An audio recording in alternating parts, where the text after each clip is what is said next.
నమస్తే. మూసీ ప్రాజెక్ట్ విషయంలో మాత్రం వరుసగా బీఆర్ఎస్ వర్కింగ్ ప్రెసిడెంట్ కేటీఆర్ మాత్రం ఆరోపణలు చేస్తున్నారు. తాజాగా కాంగ్రెస్ అగ్రనేత రాహుల్ గాంధీని టార్గెట్ చేస్తూ కూడా కేటీఆర్ మాట్లాడారు. ఇదే అంశంపై మాట్లాడుతూ మనతో పాటు గజలకాంతం గారు ఉన్నారు, కాంగ్రెస్ సీనియర్ నేత. రాహుల్ గాంధీ హస్తం ఉంది మూసీ ప్రాజెక్టు వెనుక. ఒక హస్తం ఉన్నది కాబట్టి ఇంత పెద్ద ప్రాజెక్టు నిర్వహిస్తున్నారు. రేవంత్ రెడ్డి కూడా వెనక్కు తగ్గట్లేడు. దీని వెనుక పెద్ద కుట్ర కోణం, కుంభకోణం దాగుందని కూడా కేటీఆర్ మాట్లాడుతున్నారు. కేటీఆర్ మూర్ఖుని చెప్తున్నా. కేటీఆర్ ఖబర్దార్ బాగుండదు. నీవు నీతి నిజాయితీ లేనటువంటి నీ కుటుంబం, నీ అయ్యకు నీతి లేదు, నీకు నీతి లేదు, నీ బావకు నీతి లేదు. కేసీఆర్ అంటోడు ఈ రాష్ట్రానికి ముఖ్యమంత్రిగా 10 ఏళ్ళు పరిపాలన చేసిండు. 10 ఏళ్ళు నువ్వు మంత్రిగా చేశావు. ఐటీ శాఖ మంత్రిగా, మున్సిపల్ శాఖ మంత్రిగా నీవు చేశావు. మీరు 10 సంవత్సరాలు ఈ రాష్ట్రాన్ని మొత్తం దూషేశారు. ఇది తెలంగాణ ప్రజలందరికీ కూడా తెలుసు. కొత్తగా నేను చెప్పవలసిన అవసరం లేదు. ఎందుకంటే మేము కష్టపడి తెలంగాణ ఉద్యమాలు చేసి తెలంగాణ రాష్ట్రాన్ని మేము సాధిస్తే మీరేమో ఈ రాష్ట్రాన్ని రాజకీయ పార్టీ పెట్టుకొని మీరు రాజకీయంగా ఎదిగి ఈ రాష్ట్రాన్ని సెంటిమెంట్గా తెలంగాణ సెంటిమెంట్ ఉపయోగించుకొని ఈ రాష్ట్రంలో అధికారానికి వచ్చింది మీరు, బీఆర్ఎస్ పార్టీ. ఈ రాష్ట్రానికి ముఖ్యమంత్రిగా మీ అయ్యా, నీవు మంత్రిగా ఉండి, నీ బావ మంత్రిగా ఉండి ఈ రాష్ట్రాన్ని 7 లక్షల కోట్ల అప్పు చేశారు. అది ప్రాజెక్టుల పేరు మీద స్కీములు పెట్టి మొత్తం స్కాములు చేశారు. ప్రాజెక్టుల పేరు మీద 7 లక్షల కోట్ల అప్పు చేసి 3 లక్షల కోట్లు ఈ రాష్ట్రాన్ని దోసుకొని తిన్నారు మీరు.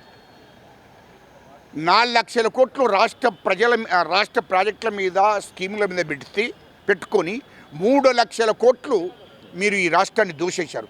ఈ దేశానికి స్వతంత్రం వచ్చే నుండి ఇప్పటిదాకా ఈ దేశంలో ఏ ముఖ్యమంత్రులు కూడా సంపాదించలేదు, ఏ ముఖ్యమంత్రుడు కూడా ఈ దోసుకోలేదు. కానీ తెలంగాణ రాష్ట్రంలో 75 సంవత్సరాలు పరిపాలన చేసినటువంటి ఈ దేశంలో ఉన్న ముఖ్యమంత్రులు ఎక్కడ కూడా ఇంత దోపిడీ జరగలే. కానీ తెలంగాణ రాష్ట్రంలో 10 సంవత్సరాలు బీఆర్ఎస్ రాష్ట్రాన్ని పరిపాలించి 10 సంవత్సరాలలో మీరు 100 సంవత్సరాలు బతికేంత ఆస్తులు సంపాదించారు. అంటే 3 లక్షల కోట్ల రూపాయలు మీరు సంపాదించుకున్నారు, ఈ రాష్ట్రాన్ని దోషిండ్రు. అటువంటి నీ కుటుంబం కేటీఆర్, అటువంటి మీరు మా రాహుల్ గాంధీని మాట్లాడే అర్హత మీకున్నదని నేను అడుగుతున్నా. ఎందుకంటే అరే మూర్ఖుడా, ఇంత రాజకీయ అవగాహన లేనటువంటి మూర్ఖుడివి. అసలు నువ్వు మున్సిపల్ శాఖ మంత్రి ఎట్లయినావు, ఐటీ శాఖ మంత్రి ఎట్లయినావు రా భయ్ నువ్వు? నీకేమన్నా అసలు నీకు ఏమన్నా రాజ్యాంగం గురించి నీకు ఈ యొక్క చట్టాల గురించి అవగాహన ఉన్నదిరా? ఫస్ట్ ఈ దేశాన్ని, ఈ రాష్ట్రాన్ని ఎట్లా పరిపాలన చేస్తారనే అవగాహన లేనటువంటి వాడివి ఈ రాష్ట్రానికి 10 ఏళ్ళు మంత్రిగా పనిచేశావు. నీకేమైనా సిగ్గున్నదిరా? ఎట్లా మాట్లాడుతున్నావు నువ్వు? ఈ మూసీ ప్రాజెక్టును ఎవరు ప్రారంభించారు? అరే మూర్ఖుడా, 2017లో మూసీ ప్రాజెక్టు మూసీని శుద్ధీకరణ చెయ్యాలని చెప్పిందే కేసీఆర్, నీవు మీ అయ్య ముఖ్యమంత్రి కేసీఆర్. నువ్వు మంత్రిగా ఖచ్చితంగా మూసీ ప్రాజెక్టు నువ్వు చేపట్టాలి, మూసీని శుద్ధీకరణ చెయ్యాలి, దీన్ని ప్రక్షాళన చెయ్యాలని చెప్పిందే నువ్వు 2017లో ప్రభుత్వ అధికారులతోని సమావేశం ఏర్పాటు చేసి ఆ నిర్ణయం తీసుకునేదే నువ్వు. అదేవిధంగా 2018లో ప్రభుత్వ అధికారులతోని సమావేశం ఏర్పాటు చేసి మూసీ నదిని శుద్ధీకరణ చెయ్యాలి, అవసరం అనుకుంటే ఇరువైపులా ఆ గృహాలను, ఆ ఇండ్లను, పేదవాళ్ళను, మధ్యతరగతి కుటుంబాలు ఉన్నాయి కదా, వాళ్ళందరికీ కూడా డబుల్ బెడ్రూమ్స్ ఇచ్చి ఆ డబుల్ బెడ్రూమ్లకు పంపించాలని చెప్పిన నిర్ణయం తీసుకున్నది బీఆర్ఎస్ ప్రభుత్వం 2018లో. 2021లో ముఖ్యమంత్రి ఉన్నతమైన అధికారులను అందరిని పిలిచి మూసీ ప్రాజెక్టు గురించి మాట్లాడడం జరిగింది. కేటీఆర్, నువ్వు మీ అయ్య ముఖ్యమంత్రి, నువ్వు మంత్రిగా ప్రభుత్వ అధికారులతోని మీరు 2021లోనే సమావేశం ఏర్పాటు చేశారు. మూసీ ప్రాజెక్టును ఖచ్చితంగా మనము మూసీ ప్రాజెక్టును చెయ్యాలని చెప్పిందే మీ ప్రభుత్వం. మూసీని శుద్ధీకరణ చెయ్యాలని చెప్పిందే మీ ప్రభుత్వం. కాకపోతే అప్పటికే మీరు రాష్ట్రంలో 7 లక్షల కోట్ల అప్పు తీసుకొచ్చారు. అప్పటికే 3 లక్షల కోట్లు మీరు దోషేశారు. కానీ అప్పు ఇవ్వడానికి అప్పుడు ఇవ్వడానికి ఎవరు ముందుకు రాలేదు. బ్యాంకుల వాళ్ళు కానీ అప్పుడున్నటువంటి కేంద్ర ప్రభుత్వం కానీ ముందుకు రాకపోవడంతో ఆ మూసీ ప్రాజెక్టును అప్పుడు ఆపిర్రు. కాంగ్రెస్ ప్రభుత్వం వచ్చినాక దాన్నే కొనసాగించాలి, మూసీని ఖచ్చితంగా శుద్ధీకరణ చెయ్యాలి, ఈ హైదరాబాదును ఒక సుందరి వనంగా మార్చాలి, టూరిజం ప్లేస్గా మార్చాలి, హైదరాబాదును ఇంకా డెవలప్ చేయాలి, మొత్తం భారతదేశంలో ఉన్నటువంటి పెట్టుబడిదారులు, మరి సాఫ్ట్వేరు, మరి వ్యాపారులు, బిజినెస్లు అన్ని రాష్ట్రాల నుంచి హైదరాబాద్కు వస్తున్నాయి. కాబట్టి ప్రపంచ దేశాల నుంచి కూడా అన్ని కంపెనీలు ఇక్కడికి రావాలని చూస్తున్నాయి. కాబట్టి ఈ హైదరాబాదును మూసీని శుద్ధీకరణ చేసి ఈ ప్రాజెక్టుకు టెండర్లు పిలవాలని కాంగ్రెస్ ప్రభుత్వం ఆలోచన మాత్రమే చేసింది. మా ముఖ్యమంత్రి దాని మీద నిర్ణయం తీసుకున్నాడు. మా రాష్ట్ర ప్రభుత్వం నిర్ణయం మాత్రమే తీసుకున్నది, ఇంకా టెండర్లకు విలువలే. అంటే ఆ ఇరువైపులా మూసీ నదికి ఇరువైపులు ఉన్నటువంటి పేదవాళ్ళు, మధ్యతరగతి వాళ్ళ ఇండ్లు ఉన్నాయి, వాళ్ళందరికీ డబుల్ బెడ్రూమ్స్ ఇచ్చి వాళ్ళకి ఆర్థిక సహకారం చేసి వాళ్ళని ఫస్ట్ ఇక్కడి నుంచి పంపించినాకనే ఆ మూసీ నదిని మరి ప్రక్షాళన చేసి శుద్ధీకరణ చెయ్యాలి, ఇది టూరిజం ప్లేస్గా మార్చాలి. ఎందుకంటే వికారాబాద్ను అడవుల నుంచి వాటర్ వస్తుంది ఇక్కడికి. కాబట్టి ఖచ్చితంగా దీన్ని ఈ ప్రాజెక్టును పూర్తిగా అమలు చేయవలసిన అవసరం ఉంది. హైదరాబాదును అంటే ఎక్కడ టూరిజం ప్లేస్గా మార్చాలి. భారతదేశంలో ఉన్నటువంటి అన్ని రాష్ట్రాలు ఉన్నటువంటి వాళ్ళందరూ, ప్రపంచ దేశాలు ఉన్నటువంటి వాళ్ళందరూ ఇక్కడికి వచ్చే విధంగా హైదరాబాదును ఇంకా డెవలప్ చేయాలన్నట్టు ఆలోచన కాంగ్రెస్ ప్రభుత్వం చేసింది. మా ముఖ్యమంత్రి రేవంత్ రెడ్డి గారు చేశారు. అది మీరు చేసిందే, దాన్ని ఇంకా కొనసాగింపాలి, ఆ ప్రాజెక్టు పూర్తి చేయాలని చెప్పి కాంగ్రెస్ ప్రభుత్వం నిర్ణయం తీసుకున్నది. తప్పేంది అంటే మీరు నిర్ణయం తీసుకుంటే ఏం కాదు, మీరు దోపిడీ చేస్తే ఏం కాదు.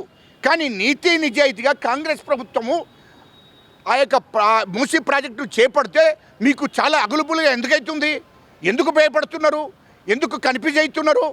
అంటే నీతి నిజాయితీగా కాంగ్రెస్ ప్రభుత్వము చేస్తుంది కాబట్టి మీకు భయం అవుతుంది. ఎందుకంటే మేమైతే దీన్ని కూడా 1,50,000 కోట్లు, 2 లక్షల కోట్లు, 3 లక్షల కోట్లకు ప్రాజెక్టు మీద మళ్ళీ దీన్ని కూడా దోచేసుకుందామని ఆలోచన మీకు ఉండే. కానీ అది జరగలేదు కాబట్టి మీరు అంత అగురుగుబులు అవుతున్నారు.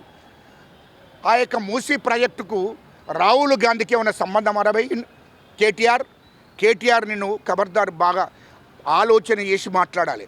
రాహుల్ గాంధీకి ఈ తెలంగాణలో హైదరాబాద్ ఉన్నటువంటి మూసీ ప్రాజెక్టుకు ఏం సంబంధం? నువ్వు మా రాహుల్ గాంధీ గోటికి సరిపోవు. బోసిటికే నువ్వు రాహుల్ గాంధీ గోటికి సరిపోవు. నీ అర్హత ఏంది? నీ స్థాయి ఏంది?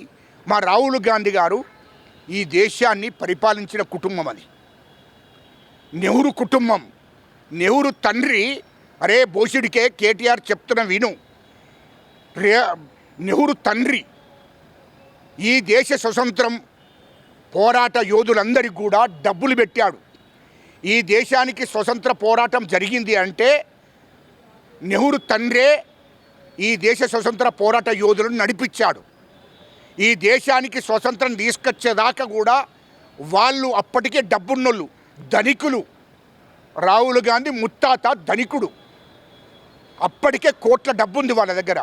ఈ దేశానికి స్వతంత్రం కోసం పోరాటం చేసిన వాళ్ళందరికీ కూడా ఎనుకుండి నడిపించి డబ్బు పెట్టి నడిపించినటువంటి వాడే మరి రాహుల్ గాంధీ ముత్తాత, నెహ్రూ తండ్రి. మరి వాళ్ళకు డబ్బు ఎందుకు రబై? ఆనాడే నెహ్రూను ఇతర దేశాలలో చదివిపించాడు నెహ్రూ తండ్రి. అప్పటికి నెహ్రూ ఉన్న ఇల్లును కూడా అప్పుడు ఈ యొక్క దేశం కోసం ఇచ్చేశాడు, కేంద్ర ప్రభుత్వానికి అప్పచెప్పాడు. అప్పటి నుండి నెహ్రూ కానీ నెహ్రూతోనే లాస్ట్ అయిపోయింది. ఆయన ప్రధానమంత్రి ఉన్నప్పుడు కూడా ఆయన సొంత ఇల్లు ఉండే. ఆ సొంత ఇంటిని కూడా ఈ దేశం కోసం కేంద్ర ప్రభుత్వానికి దారదత్తం చేశాడు. ఇందిరాగాంధీ దేశానికి ప్రధానమంత్రి, ఇల్లున్నదా వాళ్ళకు? అరే భూషుడికే విను, ఇల్లున్నదా? మా ఇందిరాగాంధీకి ఇల్లున్నదా? ఇందిరాగాంధీ కొడుకు రాజీవ్ గాంధీ ఈ దేశానికి ప్రధానమంత్రి, ఇల్లున్నదా? ఇల్లు కట్టుకున్నారా వాళ్ళు? ఉండడానికి ఇల్లున్నదా వాళ్ళకు? అదేవిధంగా సోనియా గాంధీకి ఇల్లున్నదా? రాహుల్ గాంధీకి ఢిల్లీలో ఇల్లుందా? ఈ దేశంలో ఎక్కడన్నా ఇల్లుందా? ఉన్న ఇండ్లనే వాళ్ళు కేంద్ర ప్రభుత్వానికి దారదత్తం చేశారు. ఈ దేశం కోసం, ఈ దేశ స్వతంత్ర పోరాటం కోసం పోరాటం చేశారు. ఈ దేశానికి స్వతంత్రం తీసుకొచ్చిన కుటుంబమే రాహుల్ గాంధీ కుటుంబం. ఈ దేశాన్ని పరిపాలించిందే వాళ్ళ కుటుంబం. అరే భూషుడి కేటీఆర్, ఇంకో విషయం కూడా చెప్తా. రాహుల్ గాంధీ ఎదిగినప్పటికి కూడా సోనియా గాంధీ గారు 2004లో యూపీఏ ప్రభుత్వం వచ్చింది. 10 సంవత్సరాలు రాహుల్ గాంధీని ప్రధానమంత్రి చేయలే, మాకొద్దు అని చెప్పి మన్మోహన్ సింగ్ను ఈ దేశానికి ప్రధానమంత్రి చేశారు. ఈ దేశానికి ప్రధానమంత్రి చేశారు. అటువంటి కుటుంబం త్యాగం చేసిన కుటుంబం. ఈ దేశం కోసం ప్రాణత్యాగాలు చేశారు. ఈ దేశం కోసం ఇందిరాగాంధీ చనిపోయాది. ఈ దేశం కోసం రాజీవ్ గాంధీ చనిపోయాడు. ఈ దేశం కోసం త్యాగం చేసిన కుటుంబం. ఇప్పటికి కూడా సోనియా గాంధీకి ఇల్లు లేదు. రాహుల్ గాంధీని ఎంపీగా ఉంటే ఎంపీ కోటర్స్ నుంచి ఈ దేశ ప్రధానమంత్రి నరేంద్ర మోడీ ఎంపీ కోటర్స్ నుంచి బయటికి వెళ్ళ కొడితే ఇల్లు లేదు. చివరకు సోనియా గాంధీ ఎంపీ కోటర్స్లకి సోనియా గాంధీ తల్లి దగ్గరికి వెళ్ళాడు రాహుల్ గాంధీ. అరే భూషుడి, అంతా నీతి నిజాయితీకే మారు పేరు రాహుల్ గాంధీ కుటుంబం, సోనియా గాంధీ కుటుంబం, నెహ్రూ కుటుంబం. భూషుడికే గుర్తుపెట్టుకో. ఇప్పటి వరకు ఇండ్లు లేవు రాహుల్ గాంధీకి కానీ సోనియా గాంధీ గారి కానీ. గదే ఎంపీ కోటర్స్లో ఉంటున్నారు తప్ప ఇప్పటి వరకు ఢిల్లీలో ఇండ్లు లేవు.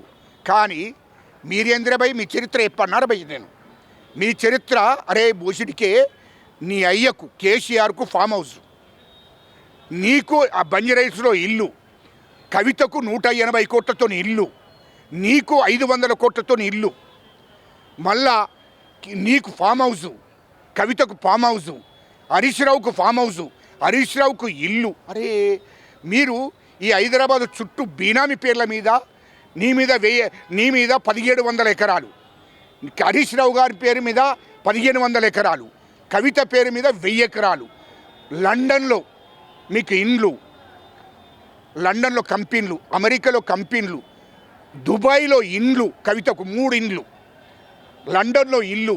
అరే భయ్ కేటీఆర్, నీకు అమెరికాలో ఇల్లు, కంపెనీలు, ఇవన్నీ ఎక్కడి నుండి వచ్చినాయి డబ్బులు? ఇది ప్రజలకు చెప్పాలరా భయ్, ఇది ఎక్కడి నుండి వచ్చింది? 10 సంవత్సరాలు ఈ రాష్ట్రాన్ని పరిపాలిస్తేనే ఇన్ని లక్షల కోట్లు దోపిడీ చేసి ఇండ్లు కట్టిర్రు, భూములు 1000 ఎకరాల భూములు బినాంపేల మీద వేయించుకొని లగ్జరీ బతుకుతున్నారు. భూషుడికే మీకు నీతి నిజాయితీ ఉన్నదిరా? ఈ రాష్ట్రం నుంచి తరిమేస్తారు నా కొడక. నీ కుటుంబాన్ని ఈ రాష్ట్రం నుంచి తరిమేసే రోజులు దగ్గర పడ్డాయి. ఎందుకంటే శ్రీలంక అధ్యక్షుని ఇంటి మీద దాడి చేసి అధ్యక్షుని ఆ రాష్ట్రం నుంచి తరిమేశారు. బంగ్లాదేశ్ అధ్యక్షురాలను ఆ రాష్ట్రం నుంచి తరిమేశారు. ఆ గతి కేసీఆర్ కుటుంబాన్ని ఈ రాష్ట్రం నుంచి తరిమేసే రోజులు దగ్గర పడ్డాయి. భూషుడికే ఖబర్దార్, జాగ్రత్త.